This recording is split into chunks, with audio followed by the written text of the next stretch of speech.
नमस्कार, मैं हूं सूरज। आप सभी का स्वागत है बुंदेली धरती न्यूज की विशेष खबरों में। आज हम आपके लिए लाए हैं सागर जिले की प्रमुख घटनाएं और महत्वपूर्ण समाचार। आइए जानते हैं आज की खबरें। सागर में दूसरे परीक्षार्थी के नाम पर चर्चित मुन्ना भाई के किरदार के बाद सागर के आर्ट एंड कॉमर्स कॉलेज में मुन्नी बहन का भी किरदार सामने आया है।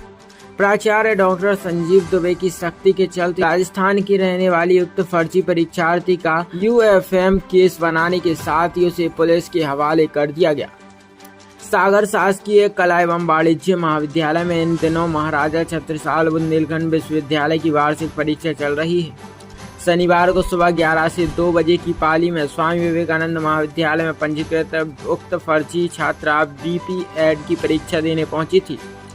प्राचार्य डॉक्टर संजीव दुबे के निर्देशन में परीक्षा भवन में प्रवेश के पहले ही प्रत्येक परीक्षार्थी की सख्ती जांच की जा रही है। इसके अलावा परीक्षा हॉल के अंदर भी वीक्षकों द्वारा उपस्थिति पत्रक व हस्ताक्षर लेते समय परीक्षार्थी के दस्तावेजों से मिलान कर भौतिक सत्यापन किया जा रहा है। इस दौरान किसी भी परीक्षार्थी के पास प्रतिबंधित सामग्री के रूप में purse, mobile, smart watch, Bluetooth, छपी या लिखी हुई कोई पर्ची आदि प्रतिबंधित सामग्री पाए जाने पर सीधे ही यूएफएम केस बनाए जाने का प्रावधान है। गौरतलब है कि इसी महाविद्यालय में पिछले दिनों बीएड की परीक्षा के दौरान बिहार की छात्रा को ब्लूटूथ और नकल की पर्ची के जखीरे के साथ पकड़ा गया था।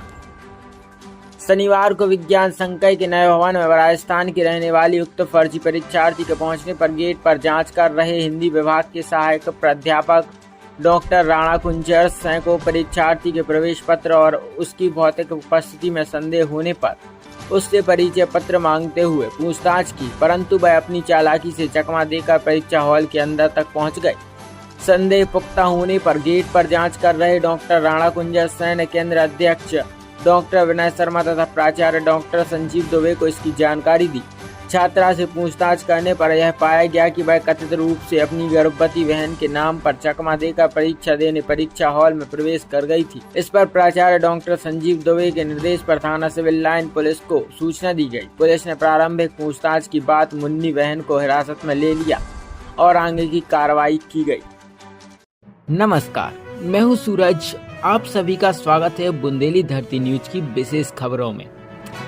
बीना रेलवे जंक्शन से निकलने वाली जीटी एक्सप्रेस ट्रेन में चेन्नई से नई दिल्ली की यात्रा कर रहे एक यात्री की हार्ट अटैक से मौत हो गई। सिविल अस्पताल में पीएम कराने के बाद सबको बॉक्स में रखकर देर रात एसएलआर कोच से उसके घर पहुंचाया गया। जानकारी के मुताबिक यात्री अरुण गिरी पिता Durai Swami train number 12615 GT express Chennai Egmore से नई दिल्ली की यात्रा 2 अन्य लोगों के साथ कर रहा था, जिसकी बीना रेलवे स्टेशन पहुंचने के पहले अचानक तबीयत बिगड़ने लगी और कुछ देर में उसकी सांसें थम गईं। लोगों ने इसकी सूचना रेलवे अधिकारियों को दी, जिसके बाद कंट्रोल रूम की सूचना पर जीआरपी व रेलवे अस्पताल से स्टाफ स्टेशन पहुंचा और यात्री की जांच के बाद उसे मृत घोषित कर दिया। जीआरपी ने सबका सिविल अस्पताल में पीएम कराया।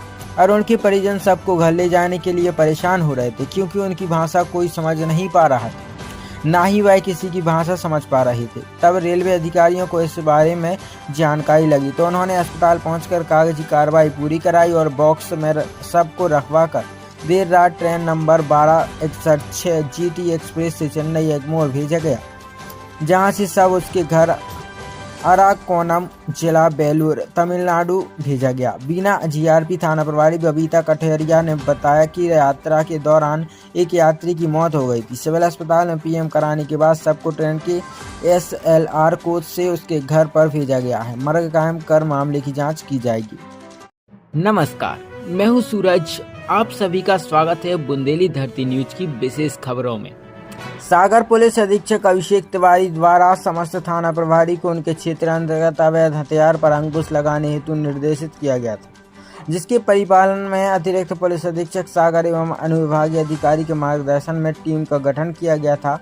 थाना गड़ाकोटा में थाना प्रभारी रजनीकांत दुबे के नेतृत्व में गड़ाकोटा पुलिस ने अवैध हथियार के खिलाफ कार्रवाई की है। प्राप्त जानकारी के अनुसार मुखबिर की सूचना पर राहस मेला ग्राउंड में अवैध रूप से देसी पिस्टल रखे हुए एक युवक घूम रहा था तथा पिस्टल लहराकर लोगों में दहशत का माहौल व्याप्त कर रहा था। गड़ाकोटा पुलिस की टीम जब वहां पहुंची तो आरोपी ने भागने का प्रयास किया। पुलिस द्वारा घेराबंदी कर आरोपी को देसी पिस्टल और एक जिंदा कारतूस के साथ गिरफ्तार किया। इसका मामला दर्ज हुआ है, किस पे हुआ है, क्या नाम? ये गड़ाकोटा पुलिस को मुखबिर द्वारा सूचना प्राप्त हुई थी कि एक व्यक्ति रहस मेला के मैदान के पास जो है देसी पिस्टल लहरा रहा है। सूचना पर से गड़ाकोटा पुलिस द्वारा आरोपी समीर उर्फ गुल्लन, जो कि महाराणा प्रताप वार्ड गड़ाकोटा का रहने वाला है, इसके कब्जे से एक देसी पिस्टल मैगजीन जिंदा राउंड के बरामद हुई है और इससे उक्त आला जगह जो है जब्त किया गया है और आरोपी को गिरफ्तार किया गया है और आरोपी के विरुद्ध धारा 25-27 आर्म्स एक्ट का प्रकरण पंजीबद्ध किया गया है, जिसमें इससे अन्य हथियारों के बारे में भी पूछताछ की जा रही है। नमस्कार, मैं हूं सूरज। आप सभी का स्वागत है बुंदेली धरती न्यूज की विशेष खबरों में। मध्य प्रदेश शासन के राज्य मंत्री गौतम टेटवाल ने बीते दिनों एक सार्वजनिक सभा में कहा कि सरपंचों को धारा 151 के अंतर्गत जेल भेजा गया। राज्य मंत्री के बयान का अब सरपंचों ने विरोध करना शुरू कर दिया। शुक्रवार को राहतगढ़ जनपद क्षेत्र के सभी सरपंच इकट्ठा होकर एसडीएम कार्यालय पहुंचे, जहां उन्होंने मुख्यमंत्री के नाम एसडीएम को ज्ञापन सौंपकर राज्य मंत्री के बयान की निंदा कर सरपंचों ने सार्वजनिक रूप से अपमान करने वाले राज्य मंत्री को तत्काल बर्खास्त करने की मांग की। इसके साथ ही सरपंचों ने मनरेगा योजना को लेकर एक अन्य ज्ञापन भी मुख्यमंत्री के नाम सौंपा है, जिसमें उल्लेख किया है कि मनरेगा योजना में 1 जुलाई से एक नया आदेश जारी किया गया, जिसमें निर्माण सामग्री मद की राशि को समाप्त कर दिया गया है। केवल मजदूरी की राशि दिए जाने का आदेश जारी किया गया है। इस कारण मनरेगा योजना के अंतर्गत किए जाने वाले कार्यों में पूर्ण विराम लग जाएगा और ग्रामीण क्षेत्र में विकास कार्य रुक जाएंगे। हम सभी सरपंच इस आदेश का विरोध करते हैं और मुख्यमंत्री से मांग करते हैं कि इस आदेश को निरस्त किया जाए। कि 1 जुलाई से सरकार ने एक नया कानून लागू कर दिया है कि मनरेगा योजना में जो 60-40 का रेशो रहता था, वो रेशो समाप्त करके उन्होंने कहा कि इसमें सिर्फ मजदूरी का पैसा ही भुगतान किया जाएगा। पहले क्या होता था कि सामग्री प्लस मजदूरी दोनों मिला के मनरेगा योजना से काम होता था और सारे बड़े बड़े काम नरेगा योजना से ही होते थे। अगर इस प्रकार का कानून रहेगा तो हम लोग कोई काम नहीं कर पाएंगे। तो हमने इसका विरोध प्रकट किया और हमने शासन से निवेदन किया है माननीय मुख्यमंत्री जी से और हमारे माननीय मंत्री जी, माननीय पंचायत विकास मंत्री, इन सबको ज्ञापन दिया है कि भाई इस कानून को संशोधन करके पुनः पूर्व की स्थिति में लाया जाए, जिससे हम अपना काम कर सकें। इसमें आप लोग दिक्कत क्या आ रही है? दिक्कत ये आ रही है कि हम अब जैसे 60-40 की बात होती है, मान लो अब निर्माण सामग्री का पैसा हमें नहीं मिलेगा तो हम किस मत से पैसा लाएंगे? हम मजदूरी से कोई काम होता नहीं है, क्योंकि अगर हमें पुलिया निर्माण करना है, कुछ भी बनाना है तो मजदूरी प्लस सामग्री। अब सामग्री का पैसा नहीं मिलेगा तो हम कहाँ से लाएंगे? या कोई किसी अलग से हेड में हमें पैसा सरकार दे दे तो हमें कोई दिक्कत नहीं है। एक सीमित फंड हम लोगों के पास आता है, उसमें से हम सीमित काम कर पाते हैं। एक और ज्ञापन दिया, एक ज्ञापन और दिया हमने। क्या हुआ कि एक गौतम टेटवाल जी मंत्री जी हैं, उनके बिगड़े बोल हैं। उन्होंने सरपंचों के बारे में बहुत गलत बात कही कि एक सरपंच को 151 में 3 दिन के लिए बंद कर दिया जाए। भाई सरपंच जनप्रतिनिधि है, सरपंच जनता से चुन के आया है।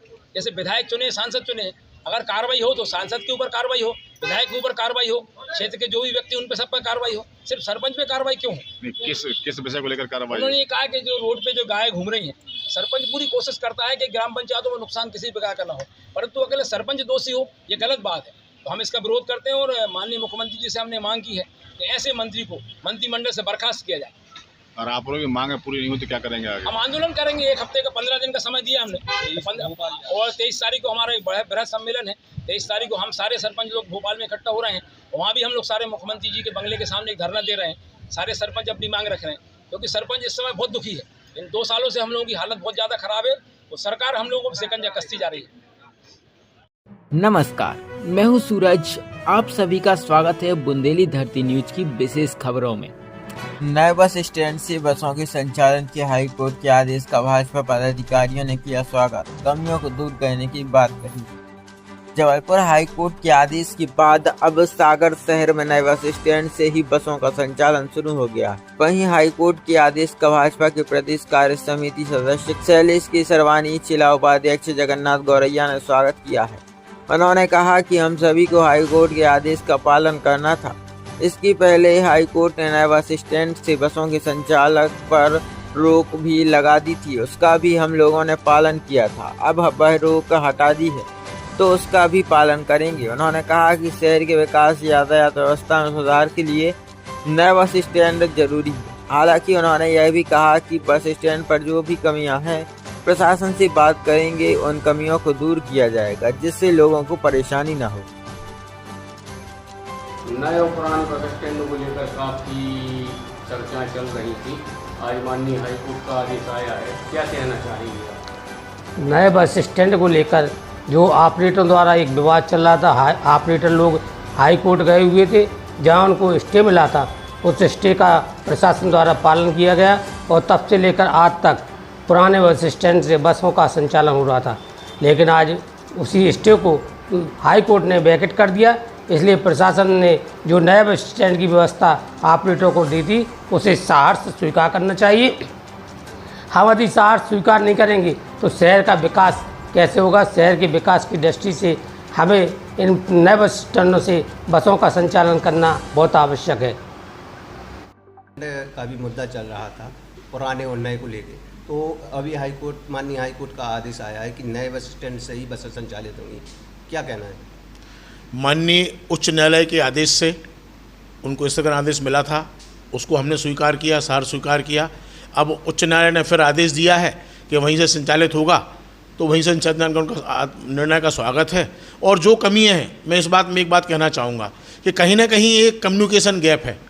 एक बातचीत का जो जरिया है वो लोगों से हो, जैसे समस्या ऑटो की है, तो मैं आग्रह करना चाहता हूं कि प्रशासन के लोग हैं, हम लोग जनप्रतिनिधि हैं, ऑटो वालों को बुलाएं, उनसे कहें कि आप 50 रुपये ना लेके 20 रुपये लें, 25 रुपये लें, 15 रुपये लें, और जो ऐसा लगता है कि देने लायक उससे 5 रुपये ज़्यादा भी लें, पर जो गरीब व्यक्ति हैं जो नहीं जा सकता उससे कुछ पैसे कम लें। और जो मूलभूत सुविधाएं हैं वो हम प्रशासन के स्तर पर जितनी जल्दी हो सके पूरी करके उस बस स्टैंड को ऐसा आदर्श बस स्टैंड बनाने का प्रयास करेंगे कि कहीं लोगों को तकलीफ ना आए। और जो पैसे हमारे संज्ञान में आपके द्वारा आएंगे, हमको लगता है उनमें काम होना चाहिए, उनमें आपके द्वारा काम करके और हम लोग खुद बस स्टैंड में जाकर निरीक्षण करेंगे और जैसा लगेगा जो कमी है पूरी करेंगे, पर जनता को तकलीफ नहीं आने देंगे, ऐसा हम भरसक प्रयास करेंगे। बस ऑपरेटर क्या कहना चाहेंगे? नहीं, ऑपरेटर की बात तो मैंने कही ना कि उन्होंने वो ऑपरेटर गए थे हाई कोर्ट में, जब इसके दिन का आदेश आया हम लोगों ने स्वीकार किया। अब फिर हाई कोर्ट ने आदेश दिया कि वहीं से संचालित होगा, तो वहीं से संचालित होगा और हम लोग भी स्वीकार करेंगे।